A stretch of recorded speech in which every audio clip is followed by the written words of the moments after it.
Yo, what up guys, I'm Sammy and welcome back to the Soul Drop, and this is my first impressions look on the Adidas AE2. So finally the AE2 has released, and this is of course Anthony Edwards' second signature shoe with Adidas. And you guys remember the first leak of the AE2? That actually looked very like official, you know what I mean? Also, it's in terms of like aesthetics, I feel like it looks like pretty dang good, you know? But then this came out and then apparently this is the actual, I mean obviously this is the actual shoe. So yeah, this colorway is still available and the AE2 retails for 130 bucks, which kind of sucks because they raised the price by 10 bucks. The AE1 retailed for 120 bucks and the AE1 low retailed for 110 bucks.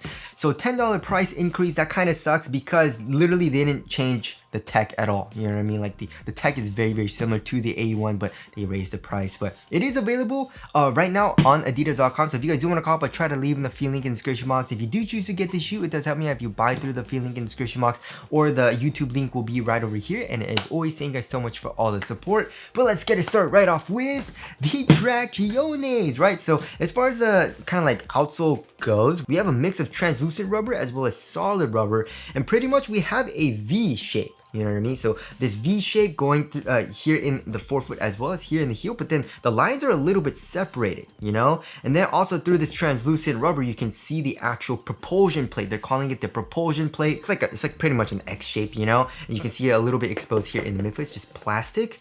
So how does the traction feel? The traction feels phenomenal. You know, just trying it on my wood floors, there is a very nice solid bite, which I'm very excited about. And also there is a nice little squeak. Of course, squeak has nothing to do with performance, but it does have a nice squeak, which I do like. I like to have a nice squeak in my hoop shoes. So if you like to have a nice squeak in your hoop shoes, then you should be covered here with the AE2.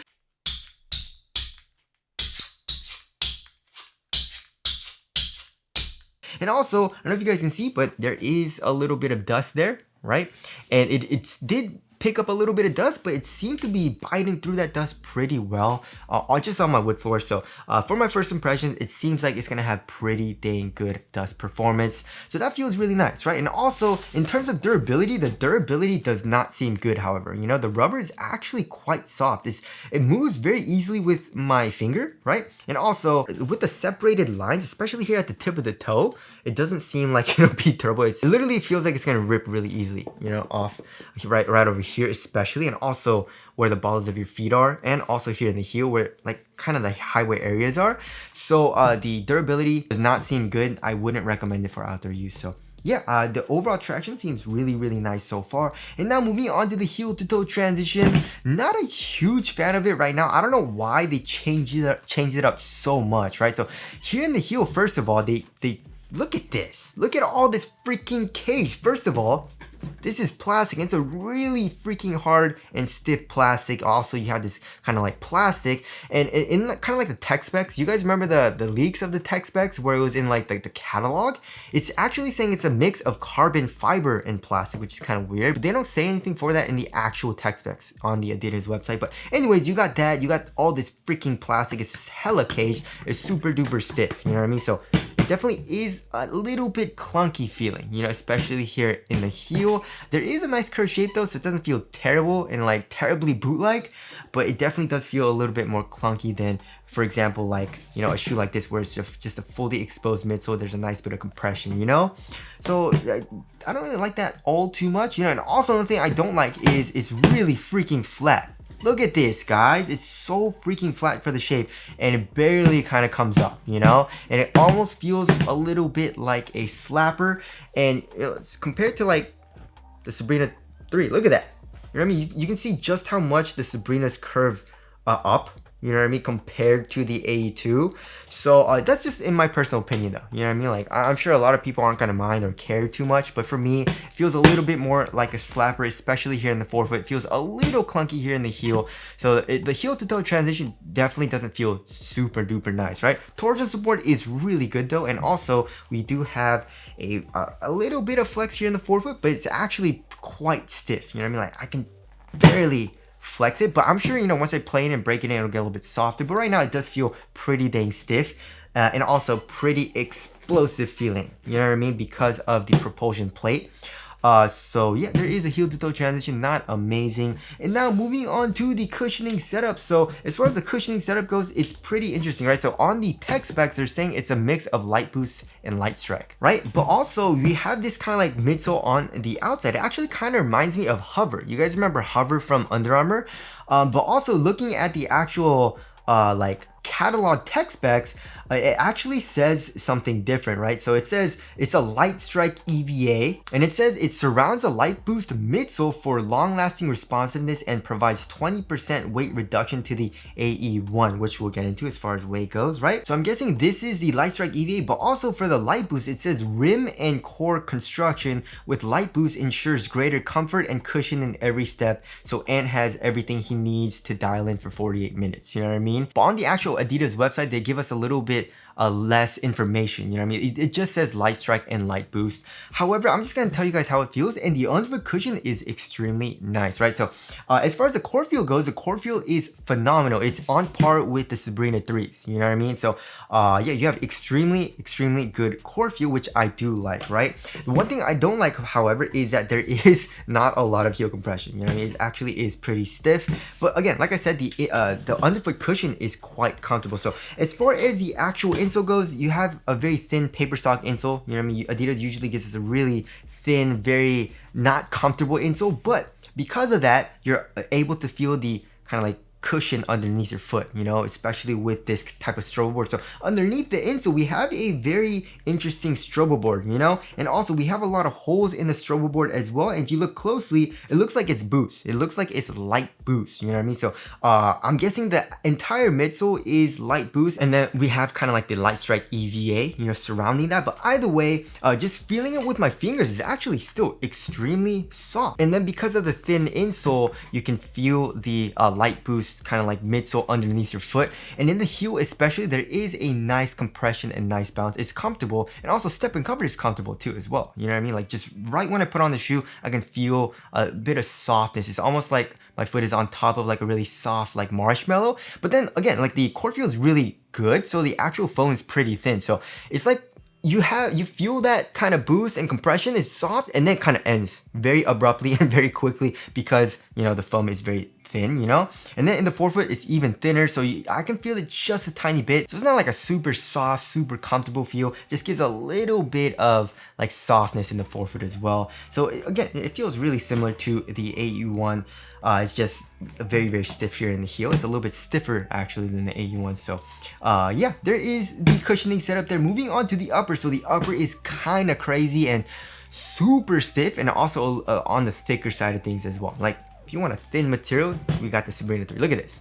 Look at how easily it gives, you know? So this will be very good for people that want a very thin and minimal material, right? But obviously with this type of material, it's not gonna have very good durability, right? But here in the AE2, it's just kind of crazy. So first of all, it looks very similar to the AE1, but also we do have this kind of like synthetic material, and it's a little bit reflective. It's kind of hard to see, but this part is reflective. And also they are calling this an articulated fang, which is kind of funny. But then in the actual catalog, it says it's a TPU louvers, right? You guys remember that? So it says dual durometer TPU louvers at the forefoot provides strength and lightweight containment. And then it also says TPU with carbon fiber at the heel delivers crucial lockdown. So they might have changed it. It might be wrong. I just wanted to show you guys what it said before, right? And also here in the midfoot area, it says it's soft armor, right? So it says it's a lightweight molded textile in midfoot, provides comfort and protection for Ant's explosive movements. So it's like a heat molded textile here in the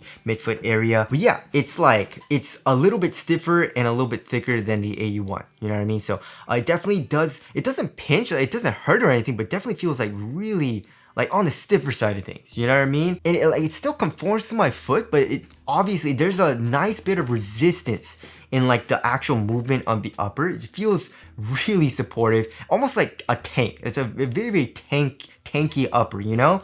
So obviously it'll be very good for support, like extremely good for support, really good for durability, you know? But you know, if you want like a minimal, like really soft material, you're not gonna get it here in the AE2, you know what I mean? But it is a little bit softer than I thought though, especially with this plastic, you know what I mean? It still like moves a little bit, but still like it's still stiff, you know what I mean? And then for the tongue, we do have a like a very minimal amount of padding, you know? It's kind of weird because it seems thick, you know what I mean? But it's just like air. There's no foam inside of the actual tongue. It's also a half booty construction tongue, giving you a better overall one-to-one fit. And also with the eyelets are also straps, and these straps go down into the upper as well. So it gives you better lockdown and support as well. It's kind of crazy. And you can see the actual like midfoot area. It's kind of weird because this material is like a little bit thinner than the actual material here in the toe box, you know? And then here in the ankle area, we have a very nice kind of like this is not an Achilles pad though, it's kind of weird. Like it's placed so low in the ankle area. Like usually Achilles pads are a little bit higher, but this is so low. It's such an interesting design, you know what I mean? But that does kind of cup in, and it does improve the heel lockdown, it seems like right now. Well, it might be a little bit low. We'll have to see on once I play in it, but overall heel lockdown does feel nice, and also it does feel kind of cozy here in the back of the shoe. It's not like super duper well padded, super thick, but it does feel a little bit more padded than normal, you know? And also here in the back of the shoe, we have this kind of like neoprene material. It's kind of stretchy, and look at this. You know, so it kind of goes over your Achilles. It feels comfortable, it feels nice. And I do like how like soft it is. You know, it's not stiff at all. So it doesn't restrict ankle movement this way too much, and it feels comfortable there. So yeah, it's just, I don't know. I feel like once I break it in, it's gonna get a little bit softer, but it's really stiff and pretty thick, especially here in the toe box right now. But if you are looking for an extremely supportive material, then you'll really like this here, right? So there is the upper there. Moving on to the fit. So I went true to size, and this shoe fits me perfectly, and it's extremely freaking snug, just like the AE1. So it has a very similar fit to the AE1. So I can't curl my toes up literally at all. You know what I mean? So it's a very snug fit here in the toe box. Width-wise, also it is pretty narrow. And also I feel like with this plastic, I can definitely feel a little bit of, it's not pinching, but it definitely does feel like a little stiff here. You know, I can feel this part where my big toe is, and it's kind of like poking at it a little bit. It's not uncomfortable though, but I can definitely feel something a little stiff, you know, probably because of this plastic, and also here on the lateral side. So it does feel slightly narrow here, and lengthwise I'm good going true to size, you know what I mean? So yeah, if you want a very nice snug fit, then you should be fine going true to size. And if you know what size you are in the AE1, then you should be fine going the exact same size here in the AE2. But just keep in mind, it's an extremely freaking snug fit, and also with this material and this upper, it's not going to stretch at all. It's not forgiving at all either. So the fit that you kind of get at first is the fit that you're going to have to kind of like stay with, you know what I mean? For example, in like the Supreme 3, the fit that you get at first is a little bit snug, but once you break it in, it does get a little bit looser because this material is just so soft and forgiving. But the AE2, not like that, you know what I mean? So there is the fit there. Moving on to the support and lockdown. I mean, if you yeah, this is one of the most supportive feeling shoes out right now. You know what I mean? And for lateral containment, I mean, look at this. You have the plastic, you know, it kind of comes down here. Like this orange, like mango colored material is also plastic. It's like a really soft plastic. It also comes down, you know, right over here. Cages the foam too. And then you have the louvers, kind of like fang thing, right? So that's covering you here in the forefoot. Your foot is not coming out right here, right? And also here in the heel, it's insane. Like, it's so freaking stiff here, you know what I mean? So your foot is not coming out of the footbed, and even if you're a bigger dude, you're gonna be good to go, you know? And also, because of this upper, it feels extremely freaking supportive. You know, we'll have to see on how it breaks in, you know what I mean? But I imagine it might get a little bit softer, but we'll have to see on that, you know? But yeah, it feels like a very, very supportive material and upper and shoe. The overall shoe is really stiff as well. As far as like the sole of the shoe goes, we do have a nice wide base too, you know, a little bit of an outrigger right over here in the forefoot, and overall heel lockdown seems pretty good so far, you know what I mean? So yeah, support and lockdown is definitely a huge strong suit in this shoe. It's kind of weird because they made the, like, I feel like they should have made it opposite, you know what I mean? Like on top right over here, and right over here, it's just like stiff. And then right here in the midfoot, where you need a little bit more support, you know, it's really, really soft. Look at this. You know what I mean? So it's a very interesting design, you know. I'm not saying it's lacking in support though. It's just the targeted spots are kind of weird to me, you know what I mean? So there's that. Moving on to the weight of the shoe, I mean, they are saying it is lighter than the AE1, you know, because of the actual midsole. So the AE1 was extremely heavy, and this also feels pretty dang heavy. I'm guessing like 14 ounces, guys. Yeah, 14.2 ounces. That's freaking heavy. Let's check the other shoe. 13.95 ounces, right? So around like 14 ounces, somewhere around there. Yeah, that's freaking heavy, especially compared to nowadays. You know what I mean? Like nowadays, shoes are getting extremely freaking lightweight, and the average is around 11.5 to 12 ounces. And the average weight of my shoes for like, if I'm weighing every single shoe that I've ever weighed, is around 12.5 ounces, right? So, yeah, 14 ounces is freaking heavy. And let's compare it to the Sabrinas. Sabrinas are 11.45 ounces. You know what I mean? So yeah, so it's around 2.5 ounces lighter. You know what I mean? So yeah, this shoe feels pretty heavy. Thankfully, it doesn't feel bulky though. You know, nothing protrudes out like crazy. Nothing has like a crazy amount of foam. Nothing feels too thick, but it feels stiff. You know, it has a stiff, supportive feel for the entire shoe. Like underneath your foot for the sole, and also for the upper as well. It feels stiff. And also like when I'm walking around, I can feel like there's a nice bit of resistance in like the upper trying to like not move, you know? So yeah, it feels very similar to the AE1, but like it feels even a little bit stiffer for the upper, just a tiny bit, you know? Also, we'll have to see on how it breaks in and if it is responsive, you know? It does feel like it's gonna be responsive though. So yeah, I mean the AE1, I actually really like playing in the AE1 even though it was heavy, because I felt extremely quick when I was playing it because it was a very responsive shoe. So hopefully that's how the AE2 feels, but still they didn't really change too much in terms of the weight. Even though it is a little bit lighter than the AE1, it's still a heavy shoe, you know what I mean? So there is the weight there. Moving on to the aesthetics, I actually really like it. It looks super duper clean. I like this colorway, and maybe for the first colorway of each signature shoe that comes out, this might be the colorway that comes out, you know, with this kind of like peach mango color with black. You know what I mean? Because the AE1 had the same colorway, that the first colorway that came out. So yeah, I like this colorway. I love the overall design. I love the fangs as well. It looks super duper clean. So tell us what you guys think of the aesthetics down in the comment section below. So wrapping things up, it feels very, very similar to the AE1, just a tiny bit different. Like the traction feels good, the cushion feels extremely similar, but a little bit clunkier here in the heel. The upper also extremely similar, but a little bit stiffer. But again, the AE1 that I played in, that's broken in. So maybe this will break in a little bit softer. And once I break it in, it might actually feel similar to the AE1, but right now it feels a little bit stiffer than the AE1. It's a little bit lighter, but still heavy. You know what I mean? So yeah, it's a very similar feel to the AE1. And if you liked how the AE1 felt and you wanted to get like a new shoe, like his new shoe, and you wanted a similar feel, then there you go, AE2. You know what I mean? It doesn't feel too different in my personal opinion right now. And once I play in it, hopefully it does have the same performance as well, but again, it feels very similar from my first impression. So anyways, that about concludes my first impressions look on the Adidas AE2. Again, if you guys do want to cop, I try to leave in the link in the description box, but that's it. Thank you guys for watching, and I'll see you guys in the next one.